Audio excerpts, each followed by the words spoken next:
Going, everybody. Bryan Alvarez here on Wrestling Observer Live. We are here every day, Monday through Friday, noon Pacific, 3 Eastern, Sunday, 3 Pacific, 6 Eastern.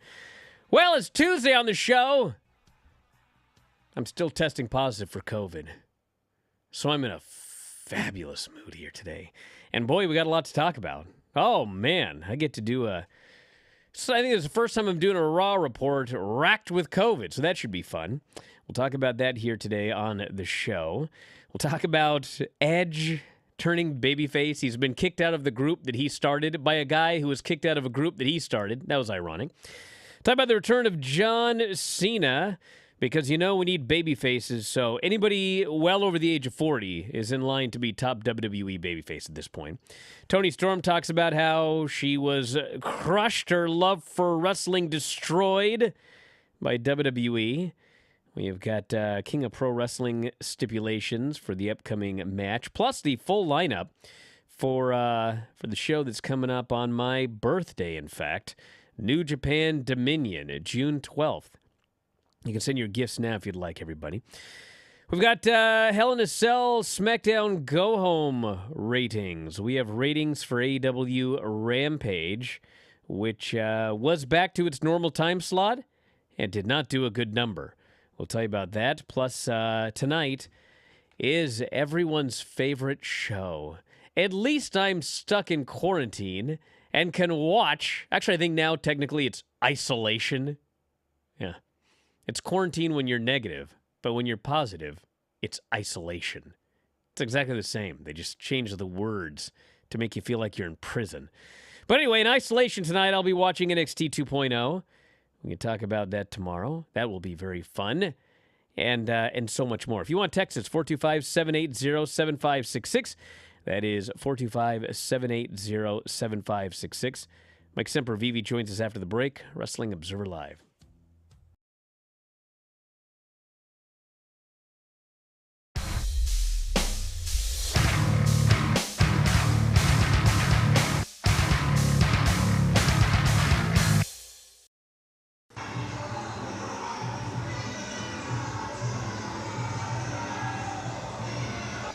Okay, Vince, the bells rang. I don't know if you're wrestling, some clown. Okay, first off, your lockup. Your right arm is going way out here, okay? Why would you do that for real? The arm goes behind the dude's head. It has to be like it's real, okay? Backing off like this, it looks phony, okay? Everything you do needs to look real. I know it's hard with this dude right here with the no hair, whatever the hell is multicolored, whatever. Okay, that looks a little bit better, but again, you're pushing it back there and you just stand right there. Don't ever throw a forearm again. You understand? Look at those, horrible. And first off, half the crowd is chanting that it's phony. And the best part is, the guy that is filming is burying you. The filmer! The dude who's filming has never taken a bump in his life and he's here making fun of you. That was alright. When you take a bump, dude, have you ever seen me take a bump? The legs go up in the air, you hit out to the side. Look at you right here. Look at that. You got your neck up like this and your legs are all bent. Hit the mat, dude. He lifts you up there, you're going up with him. Okay? You're just standing there. Okay? That was decent. Oh my god. Oh my god. Dude, you have to jump. Did you guys work this out at all beforehand? Dude, don't even tell me that this is the finish. If he does a people's elbow and pins you, this clown, is this your first match? Look at that, even the guy that's filming is laughing at you. Even the guy that's filming. You just got pinned by... Dude, hey, I'm just trying to help.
Back in the show, Bryan Alvarez here, Wrestling Observer Live. Mike Sempervive, also of WrestlingObserver.com.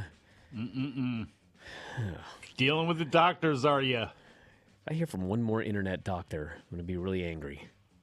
Well, they know in their gut what's best for you.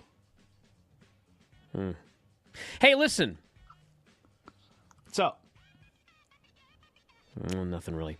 All right, let's talk about John Cena's return. Coming back on Raw, June 27th.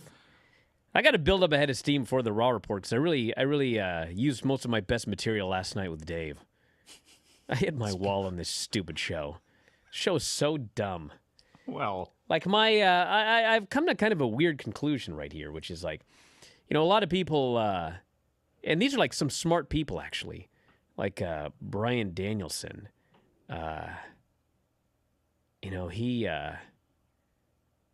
He like thinks Vince is really smart. Like, he had a book where he like wrote down all of Vince's wisdom. It's the guy that was the smartest guy in the Ring of Honor locker room when they had like an IQ test. Well, and I'm watching it, and I watch his show all the time, and I'm just like, what? Now, here's what I've. Vince is a very complicated man. You want to hear my speech about Vince McMahon and his competency with this business? Sure. Okay. So he used to be a genius for sure. All right. At 76, things are different. All right. Yeah. But,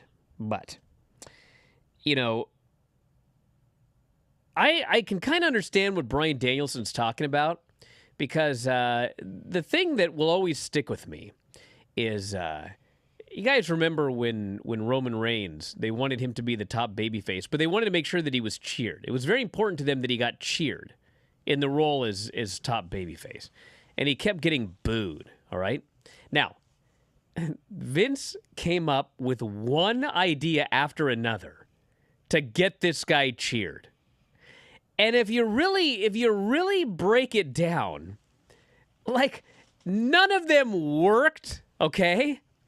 But they were actually extremely clever ideas. He had all of these ideas to psychologically manipulate the fans. And on paper, like they were all good ideas, but there's a lot of things that are good ideas on paper, but in reality, they just don't pan out. And they didn't. But man, I saw some of this stuff that he did, and I was like, this bloke is clever. Like, he's really thinking about this. He's there's something here. But then, it's just like these fans were determined. Like, no matter what, here's the thing. The fans were like, they had their minds made up. It doesn't matter. We're going to boo this guy no matter what, okay? If he would have tried these ideas with this current WWE audience that is total stand-up for WWE and they don't hijack nothing, all of these ideas would have worked. They would have worked great, okay? But anyway, I've also noticed that, and don't get me wrong, it's not perfect, okay? But if you give Vince a card for Money in the Bank, like if there's a card and these are all the matches, like he can do television to build to that show. Some of it's good, some of it's bad. A lot of it's your usual tropes and everything like that, but he can do it, all right? What this guy cannot do is like conclude one story and then start another story. He just can't. Like I'm looking at that show last night and like everything he's coming up with for the next show, it's like, it's the same things we've seen a million times. Well, the Usos are going to lose, but it's going to be via count out. So who could possibly believe that the Street Profits are going to beat the Usos? No one on this planet. For the women, it's like every single time. Well, we need a challenger for the women. Let's do a random multi-woman match. Bro, I've seen this like 3 times in the last 3 weeks. This is the best you can come up with. This is the best you can come up with to find a challenger for Bianca Belair. For the 50th time, let's just do a random multi-woman match and somebody's going to win. It's like they finish off this deal with Bobby Lashley, Omos, and MVP. And then where are we going? Well, Bobby Roode and Dolph Ziggler come out and push MVP off the ramp. You know, you always start a story, it's like, if you're going to write an article, who, what, when, where, and why. Bro, I saw that and I was like, who, what, When? Where? And why? What? Oh, I can't wait to see Bobby Roode and Dolph Ziggler versus MVP and Omos. The most completely, absolutely random thing I've ever seen in my lifetime. And it just happened. There's no reason for it. There was no nothing. There was no seeds planted back then. I'm like, okay, cool. Edge. And the funny thing is, like, I've been saying for weeks now, Edge is so much better as a babyface than this goofy thing they've been giving him with the Judgment Day. So, by the grace of God, like, they've turned him back babyface. But how did they do it? Well, so they had a Judgment Day match at the pay-per-view. And in the match, Edge pinned Finn Balor. This led to the two people with Edge deciding, we'd rather be with Finn Balor than Edge. What? Bros, think for like one guy thinking for 5 seconds can tell you that what should have happened was Edge should have been about to get the win at the show, but his two hench people screw up and cost him the match. Finn Balor gets the win. And then the two people blame Edge for sucking, even though it was their fault. Then you have some sympathy for Edge. They're so stupid that they're like, well, you know, if Edge wins, but then they turn on Edge, well, you know, people are going to feel sympathy for Edge. Do you guys know anything about sympathy? I'm going to do an analogy here, okay? Now, in my analogy, I want to make this very clear. In my analogy, I'm going to say that a dog gets poisoned, but you know, at the end of the day, the dog doesn't die. You know, you take the dog to the vet and the dog feels better, okay? But the dog needs to be poisoned for this analogy. If you have a dog, Mike, okay, and you got two people that watch the dog. Okay. One of the people is like, you know, they don't know what's going on. They don't know anything about dogs. And so the dog's hungry, and so they innocently give the dog a Hershey's bar. Dogs aren't supposed to eat chocolate, right? No. So the dog gets horribly poisoned, and you end up having to rush the dog to the vet. And, like, the person that did it feels so bad about it. They didn't know. They didn't mean to, okay? But then there's another person, and it's like, you know, maybe that person had some sort of issue, and you helped that person with that issue. But that person is so ungrateful that they deliberately poison your dog, okay? Well, which person are you going to have sympathy for? You're going to have sympathy for the person that accidentally didn't know what they were doing and they did something and they felt terrible about it. That, I know this is like a horrible analogy, but that's like what we're talking about here with this Judgment Day thing. Well, it's like we're supposed to feel bad for Edge because the two people he's with in storyline are stupid. We're supposed to feel bad for him. We should feel bad for him because the two people he was with deliberately poisoned him. Or like they're deliberately out to get the guy or whatever. Instead, it was like they're in a match and then like Edge is victorious, but they're so dumb they want to get rid of him for the guy that we don't feel sympathy for because people are dumb. We feel sympathy for a guy because people screwed him because they're mean. I don't know. God help me. Does anybody see what I'm saying here? I usually don't feel sympathy for dumb people. You know, I don't. I don't feel sympathy for Edge. I pulled a Daniel Bryan. I was so brilliant that no one even knows what I'm talking about. God. I have no sympathy for Damian Priest when Finn Balor I don't know who the vet is. I don't know. God. I don't know if it's AJ or whoever. Well, Brian, honestly, if you would have had a ring alarm system, you would have found out which person was the one who actually poisoned Don't even get me started on that commercial.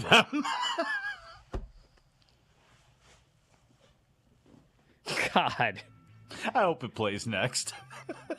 I'm going to do the Raw report after this break. I just got to get it out of my system. Get it out of your system, yes. I already spent too much time yelling. You know how many people watch this show every day and get mad that I yell? Where have you been since 1999? Back in a moment, Observer Live.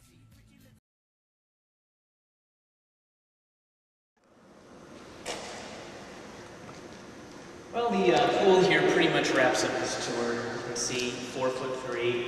Actually a pretty nice pool, but You know, I got the movie room, I got the basketball court, I got the view, and, you know, the whole thing is, on a day when I'm stressed, and God knows today was a stressful day, Vince, this is the place that I go at the end of the day to relax, because there's nothing better than taking a good swim after a long, dare I say, dirty day. So anyway, before I go, I just want to say thanks to everyone for watching the film today. I hope you all enjoyed it, and I hope you enjoy even more the rest of the tape, because despite the fact that Vince here is on it, in several of the matches, they're actually pretty good. So just want to thank everyone for coming, and I will spend the rest of the day probably enjoying the pool here. You want to go swimming, Vince? We got to go back and get the shorts and everything, but we can go. It's my shorts. Vince, you know what? You are the man. You are the dude. You know, and I can't believe you brought these. You know, let me just say one thing. We've had a rough day. You shoveled dirt on my shoes, you poured popcorn on me, and God knows what else. But in the end, as usual, it's you, which is why you're maybe a lackey, but you're a lackey. And I have something for you, Vince, for what you've done for me today. It's a nice shiny quarter. Dude, it's all I got. I'm giving you all I got. I just want to say that. I just want to say thanks. You know, we can probably go swimming. Is that a cheeseburger wrapper? Vince, is that a cheeseburger wrapper there? Eat through cheeseburger wrapper in a pool. Get it out. Cool. Yes, okay, yes, good. Hey, the thing right here. So I understand you like cheeseburgers. You can't take the wrapper and just throw it in the pool.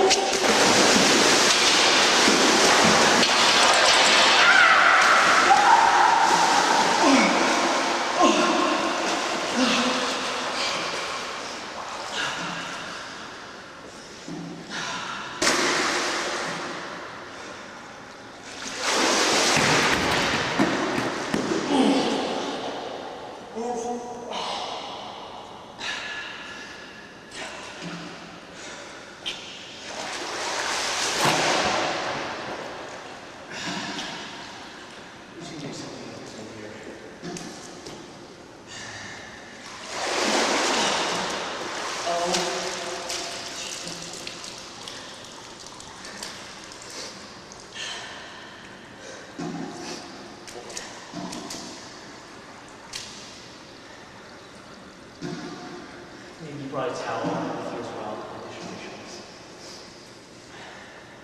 Oh yeah, thanks.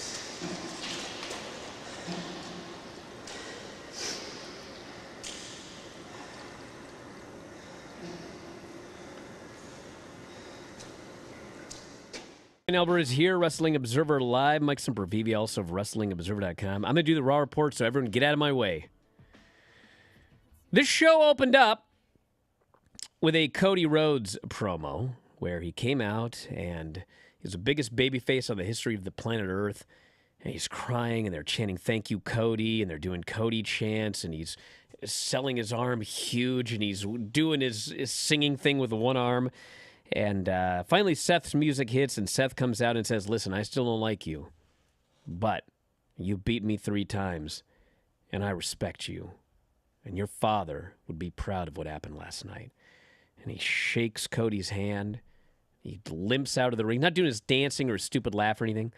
He walks out of the ring. He goes backstage. And Cody keeps, pumping up the fans. "I love you." He kisses the fans and the whole 9 yards. He starts heading to the back. And this diabolical Seth comes out, hits him in the back with a sledgehammer, tears his shirt off. You see the bruising everywhere.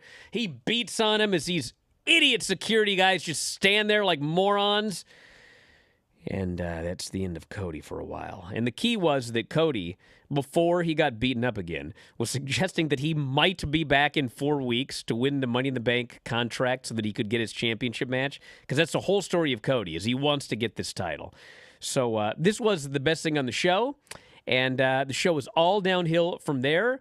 So I guess I can continue on to Dana Brooke beat Becky Lynch for the... Are you... Did I really see this?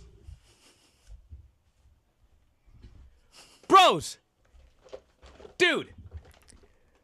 Becky Lynch. You guys know who Becky Lynch is?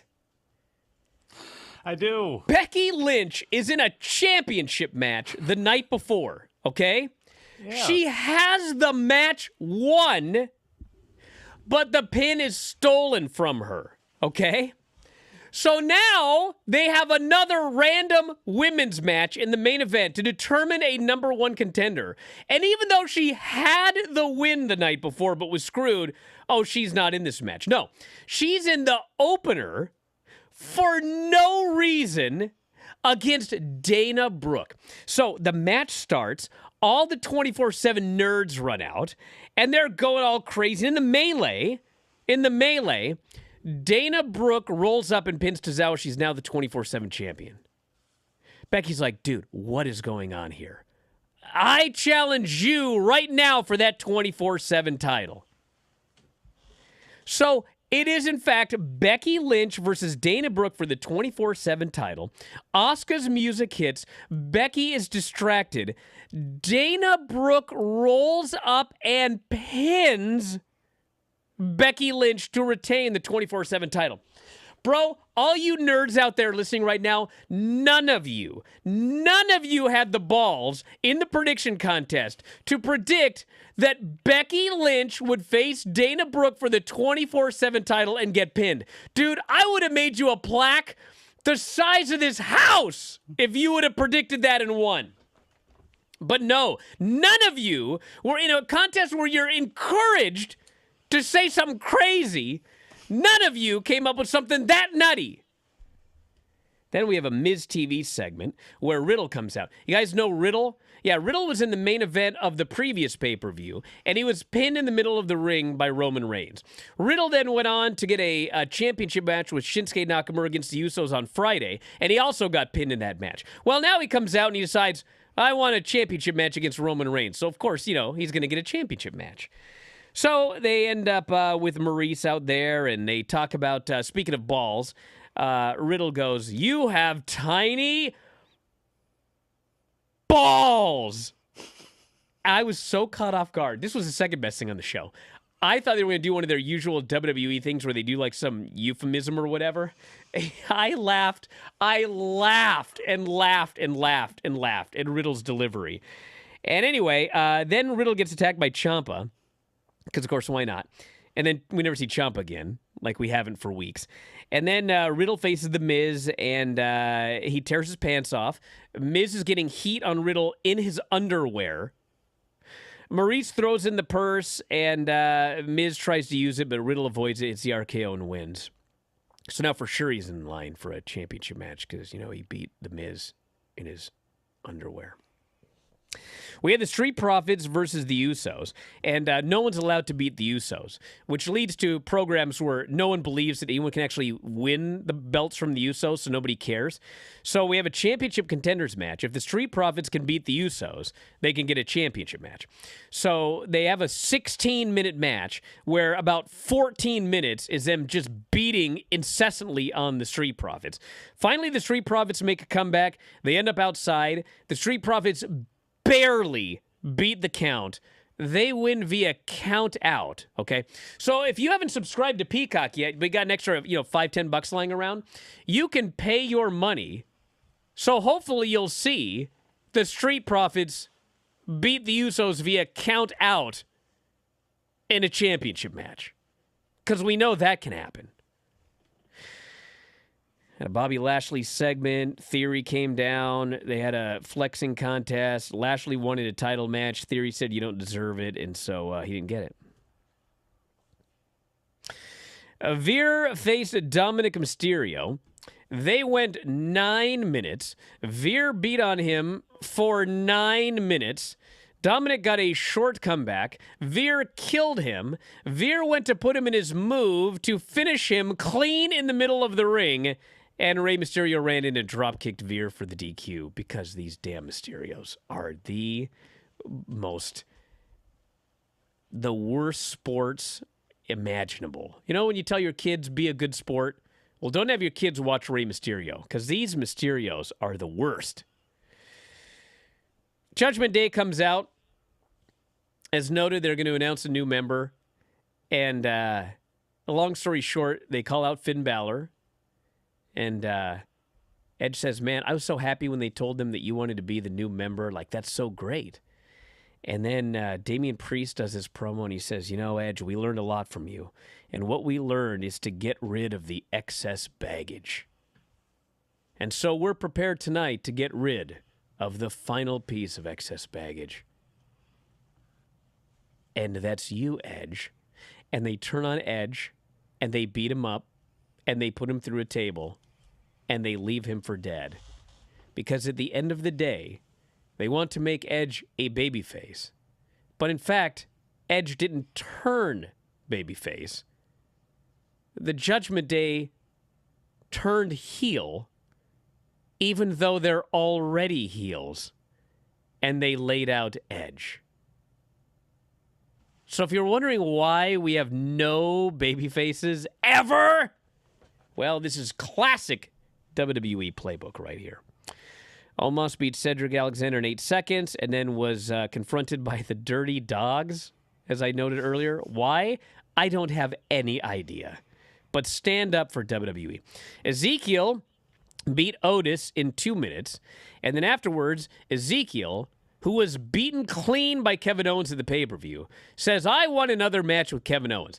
Kevin Owens comes out and he's like, brother, I beat you clean at the pay-per-view. Why would I give you another match? Which is a great question. But then he decides, you know what? I will give you another match on one condition. And the one condition is you need to admit that you are Elias. And Ezekiel hems and haws, and he puts his head down, and he finally goes, you know what? My name is Elias. Kevin Owens is so happy, and he celebrates. And as he's laughing, Ezekiel says, so do I get the match? And Kevin Owens goes, yeah. And so then Ezekiel goes, well, I took a page out of your playbook. I lied. I'm actually Ezekiel, not Elias. But now Kevin Owens is trapped in his own stipulation to give this guy a match. He can't get out of this, apparently. He's trapped. His word is his bond. So they're going to have a match next week. And then the main event was Rhea Ripley, Alexa Bliss, Liv Morgan, and Doudrop. I was hoping, because the match is good, I was thinking, man, I'm actually going to be able to just finish this report and have nothing negative to say about anything because everybody worked hard. It was a good match. I thought they all looked good. They all got a chance to shine. Rhea Ripley got the win, and I want to see Rhea Ripley versus Bianca Belair, so that's all good. But at the end of the show, after Rhea Ripley wins, she stands there with Finn Balor and Damian Priest, and they play Edge's music. Because of course they did. And that, my friends, is Monday Night Raw. I did it. I got it done. You did. You did indeed. Maybe you're a little too hard on the Riddle Miz thing. Why? A little bit. One, Maurice looks fantastic. She's aging incredibly well. Hey, look. Yes, her breasts are large. That doesn't make this better. A very pretty woman. But look, you have him. They're hyping up a show where he's a pure baby face, where he's this wacky family guy afterwards. So you have a segment to hype the show, and you have Riddle defeat this guy. Yes, there's comedy involved because it's The Miz. But then you also at least have on the seemingly a Riddle Ciampa match coming up, and I'm actually good with that as he gets to Roman Reigns. So I think maybe you were a little too hard on that, but yeah. I'm glad you're playing this role today, so I don't have to. God. But yeah, there were a lot of things like the Becky Lynch thing, like repetitive ideas. I mean, pro and con of Edge is no Edge, and I think that's a good thing to have them away from him. With that said, how they got rid of Edge, like you mentioned earlier on, made no sense whatsoever. And as far as Kevin Owens and Ezekiel goes, as long as Kevin Owens is out there, I'll deal with the feud. Back in a moment, Observer Live.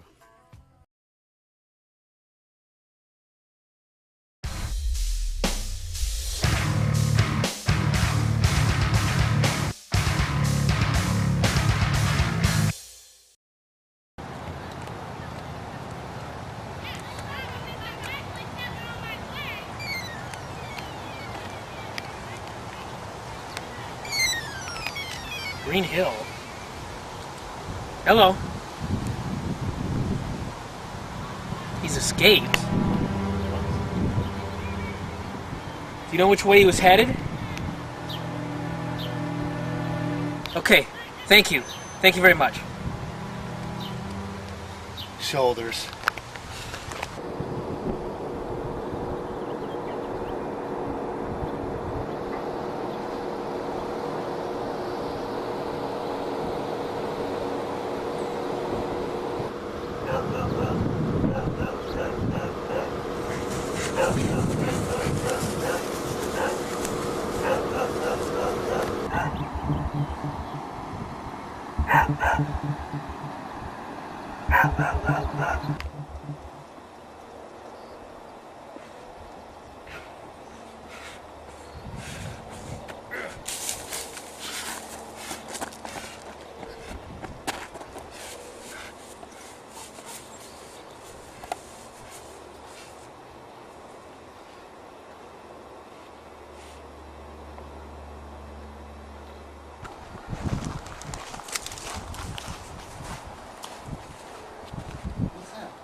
He's been here.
It's Vinny's straitjacket. We're getting close.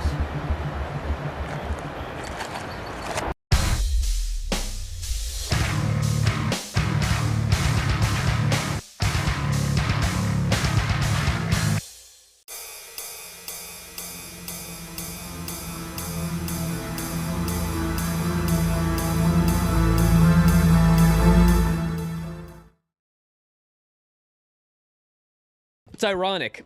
Huh? It's ironic that I sit here and I want to talk about NXT, and you're so anti-NXT every week.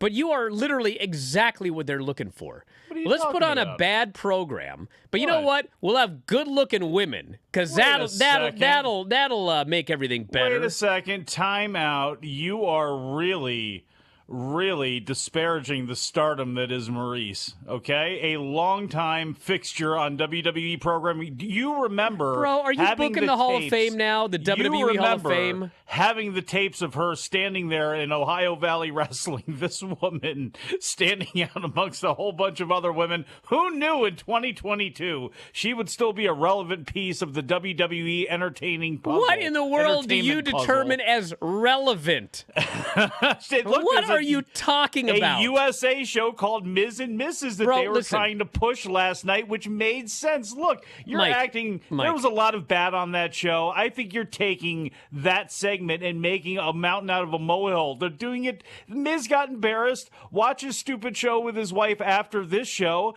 and then watch Riddle face off against Ciampa, which will probably be a pretty damn good wrestling match. Listen, I'm not saying anything. I'm sure Maurice is the greatest mom, sweet, wonderful woman, dude. Yes. But if it doesn't matter whether they're on the show or not, they're not relevant. It was It there makes to no get to- difference whether It she's on was the show or not. It was there to hype their show afterwards. Ms. That and doesn't Mrs. mean it's a She's good Mrs. segment. So you have her on the show to get Ms. embarrassed. She's there. I gotta move on. Riddle wins. This is not that difficult. I gotta move on. You, my God, look at yourself. Listen, on my birthday. And this is coming from the person that likes Tiffany Stratton, right? You like Tiffany Stratton, correct?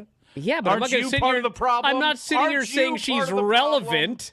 My She can't God. single-handedly make the show better. I'm not. You're taking that small piece out of there because you want to rag on me about Maurice because you hated that segment that much because you've had a long-standing feud with The Miz. You hate The Miz.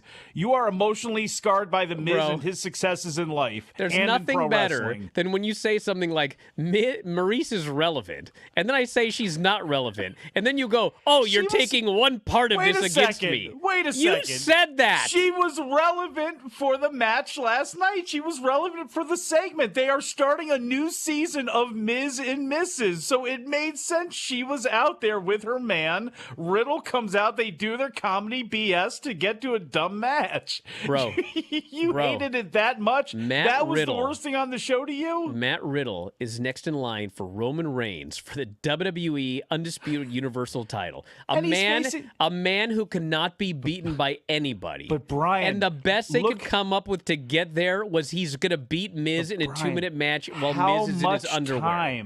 How sucks. much time do they have to go before him and Roman? How many times will 3 Roman weeks. appear? How many times is Roman going to appear on TV? You don't even know. So they're obviously doing something where in the next couple of weeks, he's going to be facing off against Ciampa. Obviously, they did that. So they blew this week as a way to get him a win and a way to hype Miz and Mrs., which is a USA show that they were airing after this. It's not that difficult. I didn't say it was difficult. I said it sucked. I figured you'd still be on about Becky. I said it sucked. Toni Storm has opened up about her departure from WWE. The 26-year-old appeared on Sessions with Renee Paquette. I guess it's not oral sessions anymore. Well, spoke about what led to her departure. She said, I had some good times in WWE. It was cool at one point, and then it wasn't. It changed, and I didn't want anything to do with it. She said everything changed for her when she was moved from NXT to the main roster. My main goal in wrestling was to be on Raw or SmackDown's main roster WWE TV. And then I got there, and I figured it out pretty soon. I realized this is just not going to work out. But also, I'm 26. I want to have a really good time in this job. I want to have a really good career. I want to enjoy part of it. And I just wasn't enjoying it for so long. I abruptly quit. I woke up that morning having no idea that I was going to quit. She also said the frequent talent releases contributed to her unhappiness. Let's face it, she said. They just fire people left, right, and center out of the blue. I could be fired next week. And then it's like, well, what's the point? It just felt very pointless, to be honest. And it's been hard to convey that, especially to fans, especially to people that just aren't in this business and will never understand. She says, I'm not mad. I'm not angry at WWE. I don't have anything against them. It just wasn't the fit. I'm sure they got bigger fish to fry than me. Why did they care? People get let go from that place constantly. People move around constantly. Doesn't matter if I'm there, but what matters is I'm not having a very good time. The day she quit, she said it was a complicated ordeal. I had built up frustrations with the place for a very long time, like a lot of people do. They don't give an S, so why should I? This isn't going to work. I know what's going to happen here. I'm just going to get sent back to catering again. I'm not going to succeed here. I'm such a kid, and I'm such a newbie, and this, that, and the other. But I like to think I've been around wrestling long enough to know. I just know what's right and what's wrong for me, and what I like and what I don't like, and just didn't like it in the end. I didn't feel appreciated. Felt like they, at times, didn't have very much respect for me. I feel like over time, they've crushed my love for wrestling. It just wasn't even wrestling anymore. You're not even allowed to say wrestling. I thought my whole purpose in life was to go to WWE, and over time I realized it's just pro wrestling that I love. It's not a company that I love. Listen. Man, it sounds like me talking about you. There's two types of people, wrestlers, in this world, okay? If you're of one type, you're going to do totally fine in WWE. If you're of the other type, you ain't going to make it, okay? And we've seen this from person after person after person after person. If you really care, you ain't going to make it. And actually, the best person to talk about this was Ali. Because Ali, after returning, was pretty much pressed on, bro, all you do is talk about how horrible this is, blah, blah, blah, blah, blah. You went home, and now you came back. And you know what he said? He said, I finally had to come to the realization that I cared too much. I cared so much, and that's what led to everything that happened. Once it came to the point where, like, bro, don't care so much about this. Just go out there and do your job, and it doesn't matter, and just get your paycheck, make your money. Now he's, I mean, apparently a little better with it. He's on TV. But I always hear people... 17 pieces of flair on. I always hear people talking about Asuka and Shinsuke Nakamura. And I have talked to many people about Asuka and Shinsuke Nakamura. You know what they have in common? I mean this, and you know, I don't want to speak for them or whatever, but for the sake of argument, they don't care. Asuka has a family, and she goes to work, and she makes her money. Be fair about it. They have completely different points of reference, though, at that point in their careers, what they, in the missions they had for them when they came over. Shinsuke Nakamura loves to go to the beach and surf, and he's getting paid a lot of money to go to the beach and surf and hang out with his kids. And he doesn't care if he's the champion. He doesn't care if he's a main eventer. If he's in a main event, if he wins a title, that's great. He's happy with it, but he's not going to sit there. And Asuka's not going to sit there and, oh, I was in a championship match on pay-per-view, but I lost. Ah, I want to get out of here. No, dude, she's happy. She's fine. She's providing for her family. And if she gets a pay-per-view main event, if she makes some extra money, that's great. But she's not mad about it the way that the fans are mad about it. And there are people that are very passionate about this business, and they ain't going to make it. Because this is not the place to work if you're very passionate about logic and this and that and the other thing. And it's fine if you're not. Wait. You can be passionate about that, but also be in full understanding, and people have to find that balance. I think an example of that, for a long time was Chris Jericho going up there, reinventing himself, understanding that he would be out there and doing nonsense things. And obviously he probably looks at himself different, maybe looked at his career differently than other people. He was doing stuff so early on with WCW, but like he took his stuff seriously, but then still also knew he had to deal with Vince. And that's just part of the system. Some people are going to succeed in that system. Some people aren't. Some people are wired like Kevin Nash, who are, you know, slam dunks to be successes in that type of world. And other people are, but, you know, as you say, Bret Hart, terrible example because it was a little bit of a different time. But then there's people like, again, the Kenny Omegas who would never succeed there, would never be able to deal with Vince. Vince would never be able, in all likelihood, to deal with him. It just would not be a good fit. Some people are better suited for other places, but while you are going to be there, you do have to understand what you signed up for and the magic that you see on TV and all that sort of stuff. It doesn't work that way there. At least not right now. Let me clarify this not caring thing. Because obviously, many people there care. Because you don't go out there to have great matches if you don't care. But you have to selectively care. Have a great example, pride. Have pride. A great example is Riddle. You know why Riddle is where he is right now? Why? Riddle is where he is because he's going to do whatever they ask, and he's never going to complain, and he's never going to argue it, and he's going to smile. And if they tell him to wrestle with his underwear on his head, he's going to do it. And he's going to go out there and he's going to do his best with everything that he's given. That's the passion that you need to succeed in WWE. But if your passion is, dude, why? Like, Becky's a great example. If Becky's going to get mad about everything that I talked about on the Raw report today, this is not the place for her. If she's going to point out that, dude, I had the match won, but the pin was stole, so why aren't I in the multi-woman match at the end of the show? Why am I losing to Dana Brooke in a 20? If that's your attitude, bro, you ain't going to make it. But if your attitude is, well, this is stupid, but you know what? I'm going to have a really entertaining segment when I lose this 24/7 title match to Dana Brooke. Then you will succeed. That's That is the story of WWE. That's what you... Becky Yes. and Seth right now in their wacky clothes. Yeah. I mean, look at what Seth probably thought what he was going to be when he first stepped foot into, not OVW or, first stepped foot into the Performance Center. And now see what he's doing. And he will, I guarantee, argue the same way Becky has, and we've heard her do that, of why they're doing what they're doing. And do you think that they take their wins and losses? I'm sure they take them seriously to a point. But do you think Becky was walking out or throwing a fit over losing to Dana Brooke? Not in the same way we are, that most people watching probably were. Hell in a Cell, Go Home, SmackDown, 1.9 million viewers, up 3.2% from the previous week.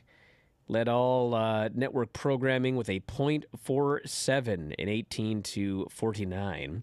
Rampage, on the other hand, in its normal time slot, 475,000 viewers. It was still up 40% from the previous week, but .14 in 18 to 49. 14th on the cable charts. They were going head-to-head with the NHL playoff game, which did 2.3 million viewers. So this number is not good, but as usual, one not good number has led to people on the internet losing their minds and proclaiming the death of AEW. It's going to take a few weeks for people to get in the habit of the normal time slot again. And also, there was competition. So, yes, the number is bad. Is it an indication that the show is dead? No. It's going to take some time for it to settle in at wherever it's going to settle in at without NHL, NBA, et cetera, preemptions. But certainly the first number, not a great number. They desperately need consistency, and they'll need live shows, and they'll need names like Punk and Danielson on that show once they get the NBA and NHL playoffs out of the way, at least until baseball comes after them. I got a moment, Observer Live.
No fish can swim this far upshore. Yeah.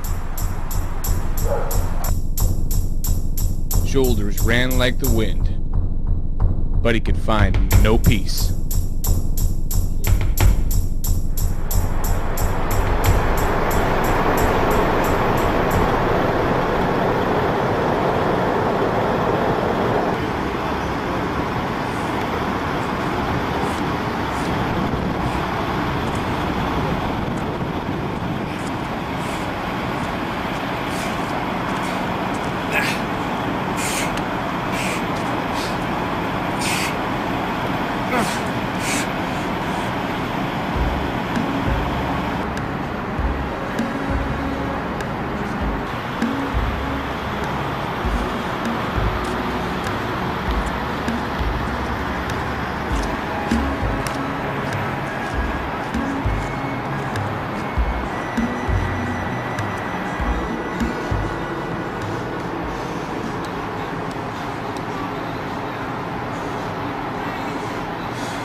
Our favorite show is on tonight, everybody. NXT 2.0, the follow-up to In Your House. And boy, was I in my house that day. I've been for a while now. Hopefully tomorrow it's the big negative test. I'm sick of this. Is your nurse coming over to administer that test? What, you think she has COVID? You can't come in this room. Well, Do you know anything about isolation? Do you know anything about the English language? What the word isolation means? Anyway, Roxanne Perez, Tiffany Stratton, NXT Breakout Tournament Finals. Josh Briggs versus Von Wagner.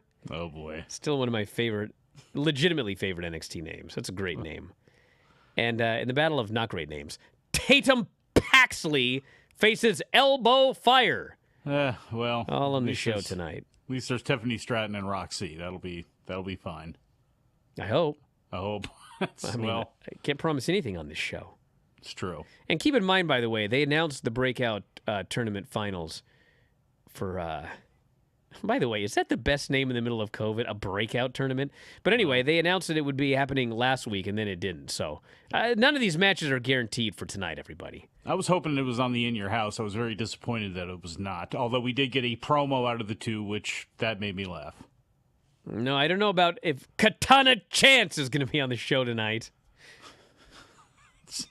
And it could have at least been Kanata Chance, so she could use that in promos. You think you're going to win the tag titles tonight? Kanata Chance. We're out of time. I've lost it. Thanks, Mike, as always, callers and listeners over the studio. We'll talk to you next time. Wrestling Observer Live.